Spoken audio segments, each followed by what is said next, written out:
विशुद्धं परं सच्चिदानन्दरूपं गुणाधारमाधारहीनं वरेण्यं महान्तं विभान्तं गुहान्तं गुणान्तं सुखान्तं परं धाम रामं प्रपद्ये। शिवं नित्यमेकं विभुं तारकाख्यं सुखाकारमाकारशून्यं सुमान्यं महेशं कलेशं सुरेशं परेशं नरेशं निरीशं परिशं प्रपद्ये। यदा वर्ण्यत कर्णमूले अन्तकाले शिवो राम रामेति रामेति काश्यां तदेकं परं तारक ब्रह्मरूपं भजेऽहं भजेऽहं भजेऽहं भजेऽहं। महारत्नपीठे शुभे कर्णमूले सुखासीनमादित्यकोटिप्रकाशं सदा जानकी लक्ष्मणोपेतमेकं सदा रामचन्द्रं भजेऽहं भजेऽहं। मनोजवं मारुततुल्यवेगं जितेन्द्रियं बुद्धिमतां वरिष्ठं वातात्मजं वानरयूथमुख्यं श्रीरामदूतं शरणं प्रपद्ये। नारायणं नमस्कृत्यं नरं चैव नरोत्तमं देवीं सरस्वतीं व्यासं ततो जयमुदीरयेत्। वसुदेवसुतं देवं कंसचाणूरमर्दनं देवकी परमानन्दं कृष्णं वन्दे जगद्गुरुम्। आप श्रीमद् देवी भागवत के अंतर्गत प्रयाग के महत्व को श्रवण कर रहे हैं। कुंभ का क्या महत्व है, कुंभ क्यों मनाया जाता है, कुंभ में जाने से क्या क्या लाभ होते हैं और क्या क्या मनोकामनाएं पूर्ण होती हैं, ये आप श्रवण कर रहे हैं।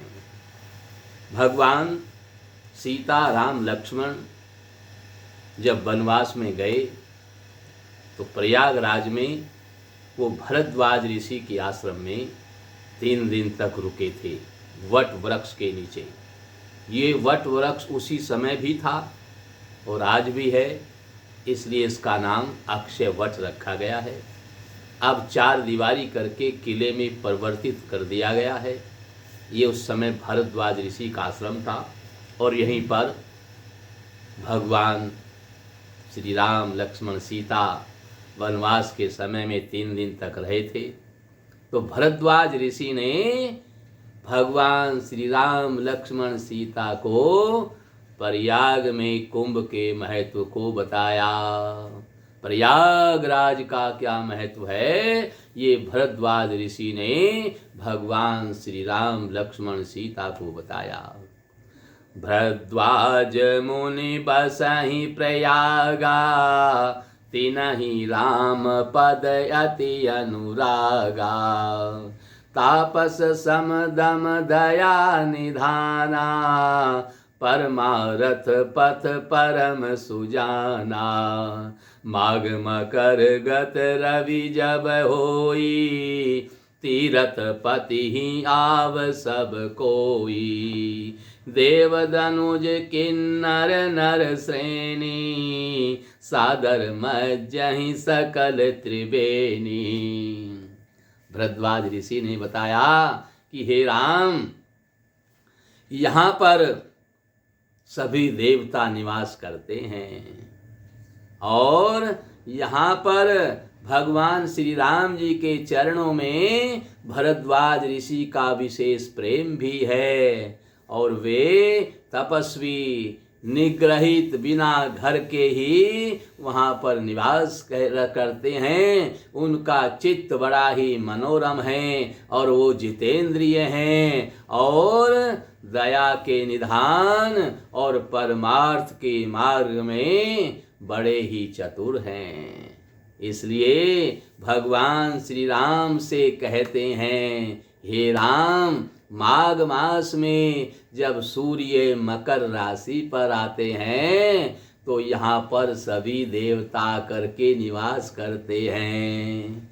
इसलिए इस तीर्थ का विशेष महत्व है। जितने भी 33 करोड़ देवता हैं, माघ के महीने में मकर संक्रांति को यहाँ पर आकर के सभी देवता बसते हैं। और जो लोग यहाँ पर आकर के स्नान दान और कल्पवास करते हैं, 1 महीना रहते हैं, कम से कम 1 सप्ताह तो रहना ही चाहिए, और दान पुण्य यज्ञ हवन पूजा पाठ करते हैं, संतों का सत्संग श्रवण करते हैं, तो वे 33 करोड़ देवता सभी क्षेत्रों के देवता हैं। सभी प्रकार की कामनाओं को पूर्ण करने वाले 33 करोड़ देवता हैं, वो उनको आशीर्वाद देते हैं। और उनकी जो मनोकामना होती है, उस कामना को जो देवता पूरा करता है, वही देवता उसको आशीर्वाद देता है। इसलिए यहाँ प्रयागराज में रह करके मकर संक्रांति के समय में 1 सप्ताह, क्योंकि देवता तो यहाँ पर 1 महीना वास करते हैं, लेकिन जो यहाँ कम से कम 1 सप्ताह रह करके साधु ब्राह्मणों की सेवा करता हुआ और यहाँ पर वास करता है, संतों का सत्संग श्रवण करता है, तो उसकी जो भी कामना होती हैं, उस कामना को पूर्ण करने वाला वही देवता उसकी कामना को पूरा करता है, और अति शीघ्र करता है, क्योंकि यहाँ 33 करोड़ देवता उस समय निवास करते हैं। ऐसा भरद्वाज ऋषि ने भगवान श्री राम को बताया। सीता जी ने पूछा, हे गुरुदेव, आपने तो बड़ा सुंदर प्रसंग सुनाया है। हम अयोध्यावासी होकर के भी, और मैं जनकपुर की राजा जनक की कन्या होते हुए भी आज तक हम प्रयागराज में नहीं आए। आपने बड़ा सुंदर वर्णन किया है, इसलिए हमने बड़े दुख पाए हैं। इसलिए मैं आपसे जानना चाहती हूँ कि प्रयागराज का क्या महत्व है, किस प्रकार से हमारे दुख दूर होंगे और किस कारण से हमें दुख प्राप्त हुआ है, ये मैं जानना चाहती हूँ। सीता जी के इस प्रकार पूछने पर भरद्वाज ऋषि गदगद हो गए और उन्होंने बड़े ही सुंदर ढंग से माता जानकी को समझाया। उन्होंने कहा, पूजहि माधव पद जल जाता, परस्य खैवटु हर सही गाता। भरद्वाज आश्रम अति पावन, परम रम्य मुनिवर मन भावन। तहाँ होई मुनि ऋषय समाजा, जाहित मज्जन तीर्थ राजा। मज्जहि प्रात समेत उछाहा, करहि परस्पर हरि गुण गाहा। ब्रह्म रूपन धर्म विधि, बरनहि तत्व विभाग। कई भक्ति भगवंत के, संजुत ज्ञान विराग। सियावर राम जय जय राम, मेरे प्रभु राम जय जय राम। मंगल भवन अमंगल हारी, द्रवौ दशरथ अजिर बिहारी। श्री राम जय जय राम, श्री राम जय जय राम। इस प्रकार से माता जानकी के पूछने पर भरद्वाज ऋषि ने कहा कि ये तीर्थ राज है, तीर्थों का राजा है। मकर संक्रांति पर यानी माघ के पूरा 1 महीना यहाँ पर सभी देवता आते हैं और आकर के यहाँ पर निवास करते हैं, और सभी संत जन भी यहाँ पर आकर के निवास करते हैं। और वो संत जन धर्म और निरूपण की कथा सुनाते हैं, ज्ञान की कथा सुनाते हैं। ज्ञान का वर्धन सुनने वालों के हृदय में हो जाता है और तत्काल उसकी कामना की पूर्ति हो जाती है। जो प्रयागराज में मकर संक्रांति में आकर के निवास करता है, संतों का सत्संग श्रवण करता है, भगवान की कथाओं को सुनता है, भगवान की कथाओं को सुनने से 33 करोड़ देवता प्रसन्न हो जाते जाते हैं और उसकी एक एक कामना को पूरा करते हैं, उसके सारे दुखों का हरण हो जाता है। इसलिए कम से कम जीवन में एक बार तो अवश्य ही प्रयागराज में आकर के भगवान की कथा श्रवण करनी चाहिए। अगर कोई प्रतिवर्ष माघ के महीने में आकर के यहाँ भगवान की कथाओं को श्रवण करता है, उसको संसार में कभी कोई दुख क्लेश नहीं होता है। और जो कुंभ में आकर के जो कि 12 वर्ष में लगता है, 12 वर्ष में एक बार आता है, इस कुंभ के अंदर यहाँ पर 1 सप्ताह 10 दिन 15 दिन 1 महीना यहाँ पर रह करके भगवान की कथाओं को श्रवण करता है, जीवन में उसे कोई दुख कभी नहीं होगा। उसकी जो कामनाएं हैं, जैसे ही वो कामनाएं उत्पन्न होंगी त्यों त्यों पूरी होती चली जाएंगी। फिर उसके मनोरथ बाकी नहीं रहेंगे, जो भी वह इच्छा करता जाएगा उसको वही फल प्राप्त हो जाएगा। कलयुग में पृथ्वी पर ऐसा कोई मनोरथ नहीं है जो प्रयागराज पूरा नहीं कर सके। इसलिए यहाँ कम से कम 1 सप्ताह रह करके भगवान की कथाओं को श्रवण करते हुए अपने मनोरथों को रखता है, अथवा नहीं भी रखता है तो भी प्रयागराज उसके मनोरथों को जानता है और वो उसको पूरा कर देता है और देरी नहीं लगाता है। इस प्रकार से माघ मास में रहने पर यहाँ पर उसके सभी मनोरथ पूर्ण होते चले जाते हैं। ऐसा भगवान भरद्वाज ने भगवान श्री रामचंद्र जी को बताया और सीता जी को बताया। सीता जी सुन करके गदगद हो गई और भरद्वाज ऋषि ने कहा कि अब आपको प्रतिवर्ष यहाँ पर आकर के स्नान करना चाहिए, लेकिन जब पर्व कुंभ का अवसर आएगा उस समय चूकना नहीं है, क्योंकि वह 12 वर्ष में एक बार आएगा, फिर 12 वर्ष तक इंतजार करोगे।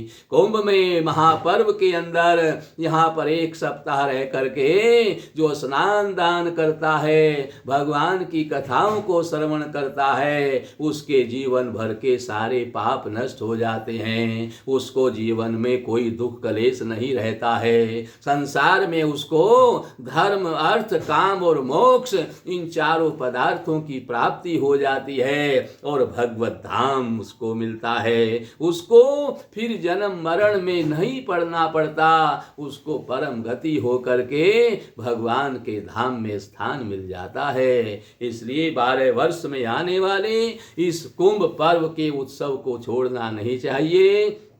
इसके लिए सब प्रकार के आलस्यों का त्याग करके, सब प्रकार के दुखों का त्याग करके, सब प्रकार की रुकावटों का त्याग करके कुंभ पर्व में जाना चाहिए। वहाँ जा कर के सप्ताह भर स्नान करें, दान करें, भगवान की कथा श्रवण करें तो जीवन भर आनंद ही आनंद रहेगा।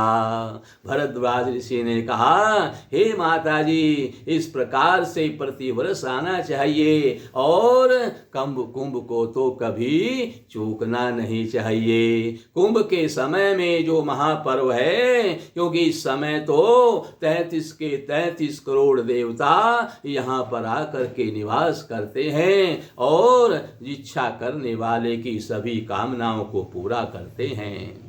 यही प्रकार भरी माघ नहाई, पुनि सब निज निज आश्रम जाहि। प्रति संवत अति होई आनंदा, मकर मज्जि गवनहि मुनि वृंदा। एक बार भरी मकर नहाए, सब मुनीस आश्रमन सिधाए। जागवलिक मुनि परम विवेकी, भरद्वाज राखे पद टेकी। इस प्रकार से सभी ऋषि संत महात्मा भी, क्योंकि उनको तो जीवन में कोई इच्छा भी नहीं होती है, फिर भी भगवत प्राप्ति के लिए यहाँ पर प्रतिवर्ष माघ के महीने में स्नान करने के लिए आते हैं। और महाकुंभ के महापर्व में तो कोई संत महात्मा गृहस्थी जो ज्ञानी है वो चूकता नहीं है, क्योंकि 12 वर्ष में कुंभ आएगा, इसलिए वहां पर रह करके स्नान दान पुण्य करता है, संतों का दर्शन करता है। बड़े बड़े दिव्य संत जिनके दर्शन मात्र से कल्याण हो जाता है, ऐसे संतों के दर्शन करता है और भगवान की कथाओं को श्रवण करता है। कुंभ में ऐसे ऐसे संत आते हैं जिनके एक बार दर्शन मात्र से जीवन भर के पाप ताप समाप्त हो जाते हैं और उसके सारे मनोरथ पूर्ण हो जाते हैं। इसलिए माघ मास में महापर्व में, इस कुंभ पर्व में कभी भी चूकना नहीं है। सब बाधाओं को बिना देखे ही कुंभ में स्नान करने के लिए, संतों का सत्संग श्रवण करने के लिए वहां पर जाना है।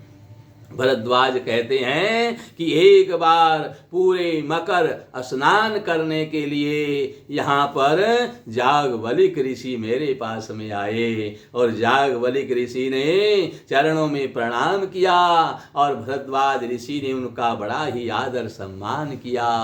अब उन्होंने जागवलिक मुनि के चरणों में प्रणाम करके बड़े ही सुंदर आसन पर उनको बैठाया और फिर अत्यंत पवित्र और कोमल वाणी से याज्ञवल्क्य जी बोले। पहले भरद्वाज जी ने कहा कि मेरी उम्र बहुत ज़्यादा हो गई है, आप ज्ञानी बहुत हैं, अगर आपसे ज्ञान नहीं लेता हूँ तो मेरी बड़ी हानि होती है और कहने में सकुचा रहा हूँ। मैं सोच रहा हूँ आप ये न समझे कि इतना बूढ़ा हो गया अब तक ज्ञान नहीं है, इसलिए मैं संकोच कर रहा हूँ, पर संकोच करूँगा तो मेरी हानि होगी। इसलिए गुरुदेव मैं आपके चरणों में वंदना करता हूँ, मुझे भगवत प्राप्ति कैसे होगी, आप मुझे भगवान की कथा को श्रवण कराइए। जब जागवलिक ऋषि ने भरद्वाज जी को भगवान की कथा इसी प्रयागराज में माघ के महीने में उनको श्रवण कराई और कहा कि माघ के महीने में जब कुंभ महापर्व आता है तब किसी को भी नहीं चूकना चाहिए और इस कुंभ पर्व में रह करके यहाँ 1 महीना निवास करके संतों का सत्संग श्रवण करना चाहिए। लेकिन गृहस्थ में थोड़ी छूट दी है, 1 महीना न रह सकें, 1 सप्ताह तो जरूर रहना है, भगवत कथा श्रवण करनी है, संतों का दर्शन करना है, साधु ब्राह्मणों की सेवा करनी है, यज्ञ दान तप करना है, तो जीवन भर का कल्याण हो जाएगा, फिर उसको कुछ भी करना बाकी नहीं रहेगा। इस प्रकार से भरद्वाज ऋषि ने प्रयाग के महत्व को सुनाया। सीता जी सुन करके गदगद हो गई और बोली मैं अब जरूर यहाँ स्नान करने हम आया करेंगे। फिर तो प्रतिवर्ष भगवान श्री राम लक्ष्मण जब वनवास से अयोध्या आ गए तो प्रतिवर्ष प्रयाग में स्नान करने जाते थे। उन्हीं से इन्होंने आशीर्वाद मांगा, उन्हीं के आशीर्वाद से इनको विजय प्राप्त हुई। बोल सियावर रामचंद्र